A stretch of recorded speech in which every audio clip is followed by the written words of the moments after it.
I was standing in my kitchen early one morning, waiting for the coffee to finish dripping, when my phone buzzed on the counter. It was a group text from my family.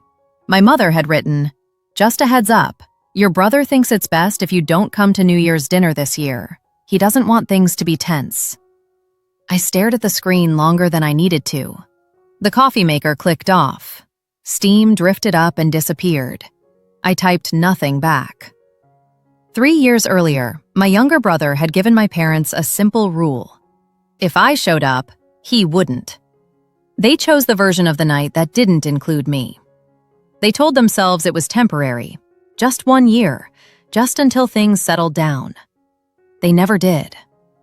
What my family didn't know then, and what my brother definitely didn't know, was that a few years later, he would be sitting across a glass conference table from me, holding a resume, waiting for a decision that would change his life. They also didn't know I'd already signed the papers that made that room mine.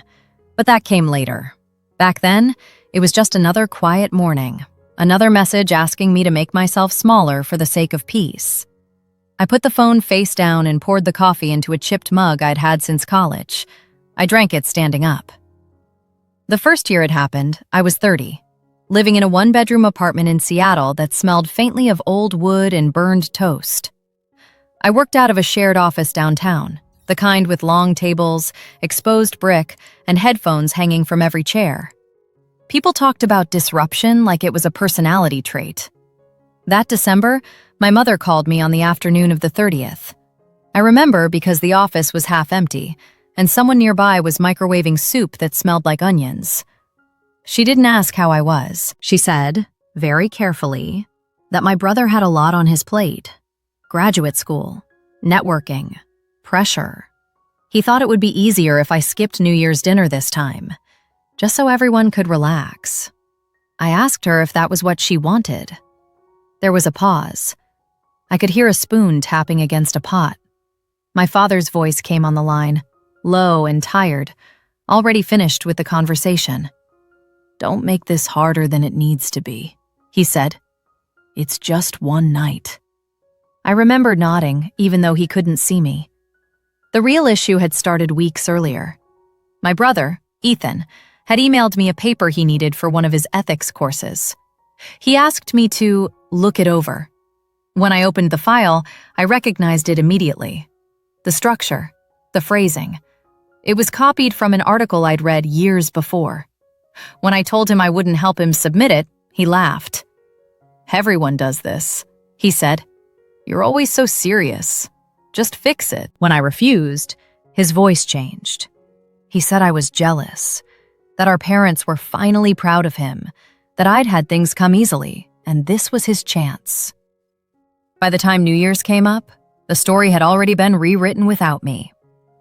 That night, I ate leftover noodles at my kitchen counter and told myself it didn't matter. Photos started showing up in the family chat, smiling faces, champagne flutes, Ethan in the middle of it all. No one said my name. The next year, there wasn't even a phone call, just a message saying things would be small again. Maybe I should make other plans. By the third year, it wasn't a surprise. It was a pattern. And by then, something else had quietly changed too. I didn't talk about it much. I didn't correct anyone when they described my work as that finance thing. I signed documents, moved money, read contracts late at night with the TV on low. I let my family believe whatever version of me was easiest. That New Year's Eve, I sat alone in my apartment again, laptop open on the coffee table. Numbers refreshed on the screen. Accounts opening, transactions clearing. A system doing exactly what it was built to do. My phone buzzed with photos from my parents' house. I didn't open them right away. Then a notification popped up that wasn't meant for me at all. I tapped it. And that was when I realized my name had been part of their conversation the entire time. Just never to my face. I set the phone down. Then I waited. I picked the phone back up a few minutes later, mostly because the screen kept lighting up. Someone had added me to a private family group by mistake. A cousin I barely talked to anymore. I almost left it right away, But curiosity has a way of slipping past better judgment when you're already tired. The first post I saw was from my mother. It was a photo of Ethan standing in their living room, wearing a suit that still had the tag crease on the sleeve. She'd written how proud they were, how relieved, how once he landed that position at a big investment firm, everything would finally settle down. Then the line that stopped me. She said I didn't really understand family the way he did, that I'd chosen work, that Ethan chose them. There were hearts under it, thumbs up, comments agreeing.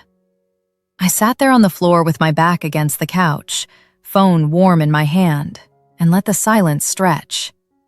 No rush to respond, no need to correct anything. This wasn't a misunderstanding. It was a narrative they'd been practicing for years. A little later, someone posted a short video from their New Year's toast. The audio was shaky, glasses clinking, laughter overlapping. My mother's voice cut through clearly enough. She said once Ethan got the job at Bridgepoint, they wouldn't have to worry anymore. My father laughed and added that as long as HR didn't run into me, everything would be fine. That I never played well with authority. The room laughed with him. I paused the video before it ended. The frame froze on my parents smiling, my brother holding his glass like he'd already won something. They were planning a future built on a company they thought belonged to someone else. What they didn't know, what none of them knew, was that Bridgepoint wasn't just somewhere I worked. It wasn't a place I might run into HR by accident. It was mine. Not in a flashy way, not the kind you announce at holidays. I'd built it quietly, the way you build something when no one is cheering for you. The first version had been sketched out on borrowed desks in a shared office above a restaurant. The smell of frying oil used to drift up through the vents around lunchtime. I worked long days, then longer nights. Investors smiled, nodded, and funded other people. I learned to hear, maybe next round, without taking it personally. When things finally clicked, they clicked slowly. Contracts, compliance, buyouts, a shift in ownership that happened over months, not celebrations. By the time my title changed officially, most people around me already treated it as a formality. At home, nothing changed. My parents still talked about Ethan's GPA, his stress, his future. When they mentioned my work at all, it was vague. She's busy. She's always been independent. They didn't know I'd been covering gaps when my father's consulting slowed down. That the extra money they thought came from an old bonus was me. Quiet transfers, no explanations. I let them believe it. That night, after watching the video, I closed the app and opened my laptop instead. The dashboard refreshed. A small business in another state hit its funding goal. Confetti flashed across the screen, brief and digital. Somewhere, people I'd never meet were celebrating at their own table. I shut the laptop and went to bed just before dawn. I didn't sleep much. By morning, the hurt had settled into something clearer. Not anger, not revenge, just awareness. A few weeks later, an internal calendar invite landed on my schedule. Final round interview, strategic operations role. Candidate, Ethan H. I stared at the name for a moment longer than necessary. HR had flagged it. They'd followed protocol. Conflict disclosure, options to recuse. They were careful. I was too. I confirmed I'd be present for the final panel. Then I closed the calendar and stood up from my desk. Outside my office window, the city moved like it always did. People walking, cars stopping, systems running whether anyone noticed or not. I adjusted the folder on my desk and waited for the day to arrive. The morning of the interview, I arrived earlier than usual. The building was quiet in that clean, neutral way offices get before 9. Lights on timers, coffee machines warming up. I rode the elevator alone and watched the numbers tick upward without thinking about them. In the mirror, I looked like myself. Hair pulled back, black blazer, nothing dramatic, nothing that announced anything. Outside the conference room, Jordan from HR was arranging folders into neat stacks. They glanced up when they saw me and gave a small nod. No curiosity, no awkwardness. We'd already talked. You still want to sit in? They asked quietly. Yes, I said, but the process stays the same. They nodded again. That was important to me. Not fairness as a favor, fairness as a system. I took my seat at the end of a table, not the center. The chair felt cool through the fabric of my pants. I folded my hands and waited. A few minutes later, my phone buzzed, a text from my mother. Good luck to Ethan today. This interview means everything to us. Maybe after this, we can all finally move forward. Just don't make it awkward. I read it once. Then I turned the phone face down and slid it into my bag. The door opened right on time. Ethan walked in smiling, shoulders loose, confidence practiced. He shook hands around the table, made a comment about the view, joked lightly about Seattle traffic. He didn't look at me at first. To him, I was just another executive in a neutral-colored room. Jordan cleared their throat. Before we begin, they said, I'd like to introduce everyone properly. They gestured toward me. This is our CEO. The room shifted in a way that's hard to describe if you haven't felt it. Chairs adjusted. Attention recalibrated. Ethan turned. For half a second, he didn't recognize me in this context. Then his face changed. The smile hesitated, then fell away entirely. He stopped himself. You're the CEO? Yes, I said, calm, even. Nice to see you. The question he wanted to ask hung there anyway. Since when? Why didn't you tell me? None of it belonged in that room. Jordan smoothly moved things along. This will be a panel interview. We'll start with some questions about your experience. Ethan nodded too quickly, his hands clasped together on the table. The confidence he'd walked in with didn't vanish, but it narrowed, became careful. The questions began. He talked about managing teams, about strategy, about culture. His answers were polished, familiar. I'd heard versions of them before, not here but around my parents' table.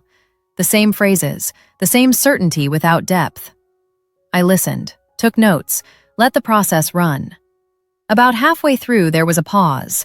Jordan looked at me. Would you like to ask something? I nodded once. How do you handle situations, I asked, where doing the right thing creates discomfort for people above you? Ethan's eyes flicked up. He hesitated. I think it's important to protect morale, he said. Sometimes one person can disrupt that. You have to make tough calls. And if that person is contributing more than anyone else? I asked. If excluding them makes things easier but not fair? The room was quiet. Not tense, just attentive. Ethan swallowed. You can't let one person ruin the mood. I wrote that down. The interview wrapped up on schedule. Jordan thanked him and explained next steps. Ethan stood, shook hands again, and left without meeting my eyes. When the door closed, no one spoke for a moment. Jordan exhaled softly. We'll follow procedure, they said. That's all I want, I replied. I gathered my notes and stood. As I stepped out into the hallway, the building felt the same as it had that morning. Clean, ordered, unbothered. I hadn't said anything dramatic. I hadn't revealed anything personal. I just let the structure do what it was designed to do. That afternoon, while emails moved and meetings stacked themselves neatly on my calendar, there was a knock at my apartment door. I knew who it was before I opened it. Ethan stood in the hallway with his jacket half on and his tie loosened, like he'd forgotten what it was for. The confidence he wore so easily in public had slipped. What was left looked closer to uncertainty than anger. Can we talk? He asked. I stepped aside and let him in. He paced my living room instead of sitting, walking the same short line between the window and the couch. Outside, traffic moved steadily. Inside, everything felt contained. You knew, he said finally. You knew it was your company and you didn't say anything. The posting was public, I replied. You applied through a recruiter. I wasn't involved until the final round. That's not the point, he said. Mom and Dad have been talking about this job for months. They said it would fix everything. I nodded once. I know. He stopped pacing and looked at me like he was trying to find the version of me he'd already decided existed. You could have warned me. I didn't answer right away. Instead, I walked to the shelf by my desk and pulled my laptop down. It was already charged. I opened it and turned the screen toward him. I didn't say anything. The first thing he saw was the screenshot.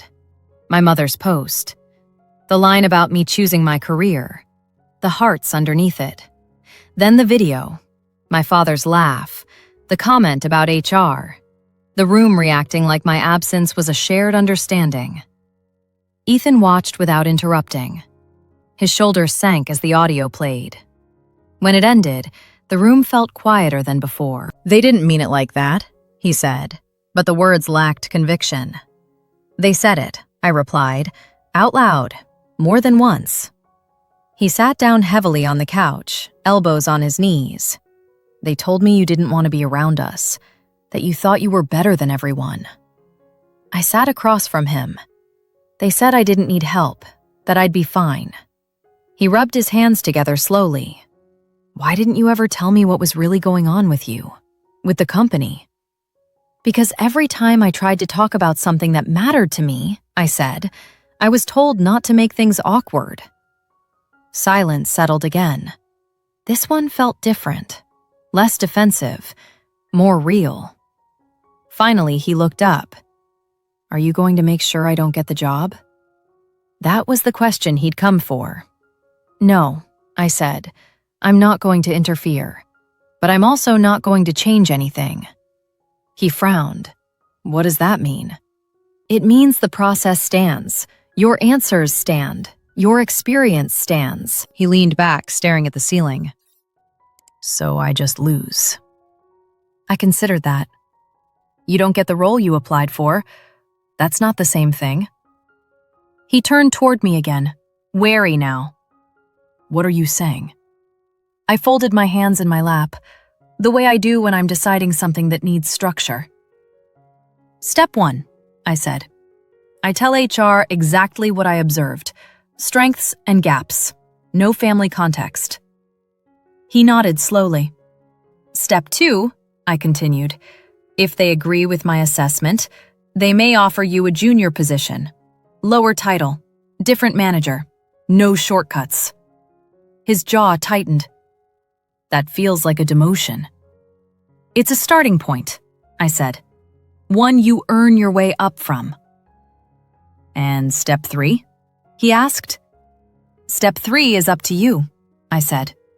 You either learn how to work without being protected by other people's expectations, or you decide that's not something you want. He stared at the floor for a long time. What about Mom and Dad? He asked quietly. They're going to blame you. I know, I said. He nodded once, as if accepting something heavier than disappointment. They always said you were difficult. I didn't respond to that. When he stood to leave, he hesitated at the door. I didn't realize, he said, how much space you gave up. I opened the door for him. I'm not doing that anymore. After he left, I closed the door and leaned my forehead against it for a second. Not from sadness, from release. That evening, my phone buzzed again. A message from my mother, already angry, already certain. I didn't open it. Instead, I made tea, cleared my inbox, and prepared the notes I'd send to HR in the morning. Then I waited. The official decision went out the next morning. Not to my family, not to Ethan. To the system first. HR finalized their assessment, aligned it with my notes, and routed it through the same approval chain every candidate went through. No side conversations, no exceptions. When it was done, it looked ordinary. That mattered. Ethan didn't wait for the email. My mother called instead. I was in my office, door closed, reviewing a vendor contract when her name lit up my phone. I let it ring twice before answering. What did you do? She said immediately. Her voice was sharp, already past curiosity. I could hear movement in the background, dishes, a television on too loud. "I didn't do anything," I said. "The interview process did." "You embarrassed him," she snapped. "Do you have any idea how that looks? People were counting on him." I leaned back in my chair and looked at the window. Gray sky, steady rain. "He wasn't qualified for the role he applied for," I said. "He was offered an entry-level position with room to grow." "That's not what this was supposed to be," she said. "This was his moment." "It wasn't his moment," I replied. "It was a job." She went quiet for half a beat, then lowered her voice. "You didn't have to be so cold." I kept my tone even. Cold would have been blocking him entirely. This was fair. "Your family," she said. "Family helps. Family doesn't ban someone from the table for years and then ask for favors," I said. She inhaled sharply. "We didn't think you needed help." "I did," I said. "You just decided I didn't." There it was. The thing that had sat between us for years finally said without decoration. She didn't argue after that. She just ended the call. Ethan texted me later that day. They told me the offer came through. Junior role, different team. I replied with one line. "It's a real opportunity if you treat it like one." There was a pause before his next message. I told them the truth. About the assignment, about New Year's, about everything. I read that message twice. That evening, I stayed late at the office, not because I had to, because I wanted to. I organized my desk, cleared old files, and locked a few decisions into place that had been waiting. Clarity does that. It frees up space. When I got home, I cooked something simple and ate at the counter. No photos, no group chats. Just quiet. For the first time, the confrontation wasn't loud. It didn't need witnesses. It was documented. Logged. Done. And everyone involved knew exactly where the lines were now. 6 months passed without anything dramatic happening, which, in my experience, is how real change usually looks. Bridgepoint grew. Another funding round closed. Headcount increased in careful increments. The systems we'd built held under the weight, which told me more than any headline ever could. Ethan stayed. He took the junior role and didn't quit when it stopped being impressive. He learned the work the slow way. Reporting, revising, getting corrected by people who didn't know or care who his parents were. Maya mentioned him occasionally, always in practical terms. "He asks more questions now," she said once. "Listens. Doesn't assume he's right." That was enough. My parents, on the other hand, struggled. My mother called less, but when she did, the conversations circled the same points. How things used to be. How families should stick together. How uncomfortable it was to explain to people that Ethan hadn't gotten the role everyone expected. I didn't argue. When she asked if I could smooth things over, I told her no. When she asked if I could talk to HR again, I told her the process was closed. When she asked if I'd consider letting this go, I told her I already had. Letting go didn't mean forgetting. It meant refusing to carry what wasn't mine. The next New Year's invitation came by text, like the others. "We'd love to have everyone together this year. Clean slate." I stared at it for a long time. Then I typed back. "I'm open to rebuilding, but not at a table where I was erased. If you want a relationship, it has to happen outside of holidays and expectations." I sent it before I could edit the tone. That night, I didn't wait for a reply. I hosted my own dinner instead. A small one. A few people from work, a couple of founders whose businesses we'd helped fund.